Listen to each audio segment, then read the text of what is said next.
Oh man, that's a good old stretch. Welcome to V's Vibes, or hopefully we can catch a vibe, talk about anything y'all want to talk about. I want to talk about, typically I close my closet, close my door, not have crazy stuff all over the place, but I don't care. I don't care. I don't care. We're talking about Insecure, and we're going to talk about Insecure. Insecure ended on us. Dang, Issa. Go get up, go get up, go get up, go get up. This is a remix, so throw your hands in the air, wave them all around like you just don't care. This is a remix, so throw your hands in the air, wave them all around like you just don't care. Yeah, I bet ain't nobody else got a light and a fan going in they videos like me. It's been a minute, man. It's been a minute. God is good. I'm here. I'm still blessed. I've been working. I've been kind of focused on that. A lot has happened personally, but just really want to talk about the season finale of Insecure, the series finale, actually. Issa hung it up on us. And I really want to talk about just kind of the journey. I want to talk about just my thoughts regarding Insecure. I was not on the Insecure bandwagon as soon as it started, shortly after I got on the bandwagon, but I am really a newcomer to Insecure and fell in love with it, as I do a lot of series right away, after y'all hype it up so much. Sometimes y'all be wrong, but y'all are definitely right about Insecure. So yeah, I just want to talk about it, chop it up a little bit. And let's talk about the ending. Let's talk about if there were other episodes, where you think it would go. Let's just kind of see what happens here. Yeah, as a side note, I just saw this tweet that said, I ain't never heard a teacher tell a student you ain't gonna be shit. These rappers be lying. And that is true. That is true. I know that every teacher out there isn't the best teacher in the world. I mean, I happen to be, but I realize that there are some people out there that is not in it. That's not in it for necessarily just kind of helping kids and for the passion and for the art of teaching. But I never heard of a teacher telling anybody that they weren't going to be anything. But I get it, though, because nobody wants a squeaky clean rapper. Like, nobody wants a rapper that everybody believed in the beginning. You got to have a story. This is not what this video is supposed to be about. But everybody have to have a story, and people are more compelled to hear your story if you have some type of downfall, some struggle, some adversity, right?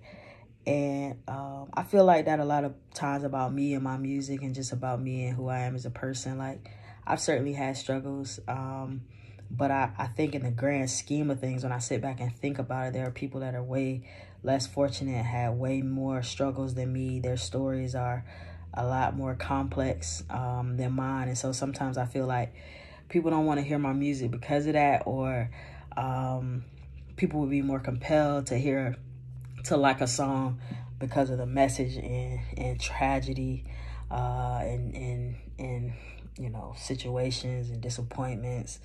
And that has been my life in a certain extent, but just not the totality of it. I'll never want to paint that picture that it was just that bad. I've had certain struggles, of course, but nothing I couldn't get through. So y'all stop lying on these teachers, man. Yo. So back to Insecure. I know that was a little bit of a kind of a random off track thought, but literally the tweet came through. Shout out to Tasha Mo. She retweeted that. Tasha Mo, one of the best teachers in the city, math teachers in the city. So back to Insecure. So first of all, I didn't watch it Sunday night. I hardly ever watch live TV. It's something just so confining about watching it right when it comes on. So I didn't watch it live. I watched it the next day. And if you have started watching a series with anybody, you gotta continue. So I had to wait to make sure that we watched it together.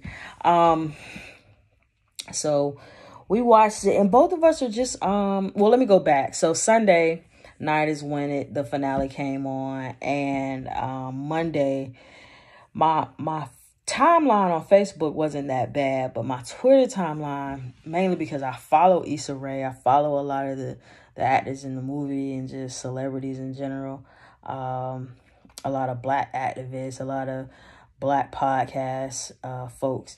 Everybody has something to say about Insecure finale. And so because I didn't watch it, I really couldn't be on Twitter that much on Monday. So I kind of scrolled past some of the spoilers, but there were a lot of spoilers out there. I did see Molly's wedding dress. So I figured she had gotten married to Tori, and I thought that was dope. I thought that was a really good match for her, because he is his own person. And a lot of times Molly was trying to get people to be, her version of perfection or whatever that is. Oh, I came across a quote the other day that's kind of relevant to this conversation. The quote was like, everybody's looking for unconditional love, carrying a bag full of conditions. And I just thought that was like, woo. Like, and that's real. That's real for me. That's real for a lot of the situations that I see play out in my friends and my family, on social media, in the media.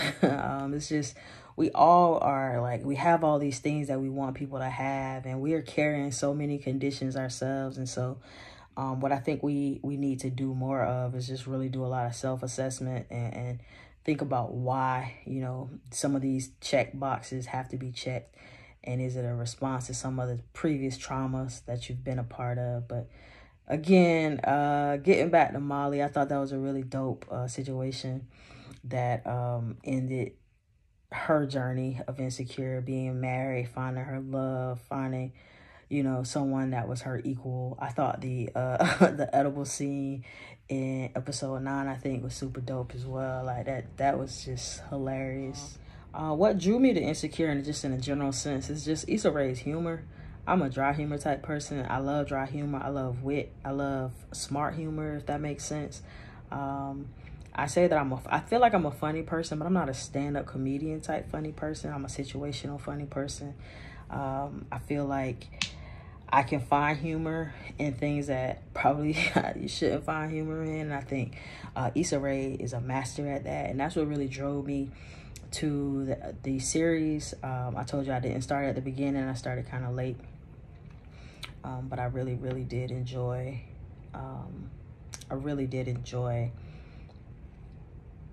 Insecure. On Monday, when people were posting about it, a lot of people were like, this is the best episode ever. It made me laugh. It made me cry. It was ups. It was downs. And I didn't feel that way. I do realize that a lot of people probably cried because of Molly's mom. I felt like I saw that coming. They were building that up. They were doing too much with it, that storyline, for me to think that they were going to just drop it. So I figured her mom was going to die in the final episode. What did I not expect to happen? After the fight on episode 9, I kind of felt like Nathan, I think is his name. I'm really not good with names. I mean, I know Lawrence and I know Issa and I know Molly. Everybody else kind of but I felt like he was gonna not be with the relationship much longer. And honestly, I'm probably Nathan in a lot of situations. Like, in a first sign of like a red flag, in my opinion, I'm ready to say, hey, let's just cut ties now so that nobody gets hurt, nobody, you know, gets drawn in, because I just don't like drama. And I know a lot of people say that, but I honestly do live a life of peace and solitude. And sometimes it's lonely, but I can never say that I have a lot of drama surrounding me personally. Sometimes people bring their drama to me thinking that I care or want to know, and I honestly don't. All in all, Nathan, I like Nathan's character. I thought he was true to himself. I thought he was honest. I think, you know, episode 7 or 8, when he was trying to get out of the relationship a little bit, it is also familiar, you know, when things are kind of going too well and things are there's a lot happening fast. I do feel overwhelmed at times, and I felt like that's what he was feeling. Back to episode 10, I really didn't like the way that it ended. It was kind of underwhelming for me, but I do understand that Issa was taking us on a journey. I just felt like it was super abrupt. Like, I just felt like this whole season just went by so fast, and it was trying to get us to an ending point.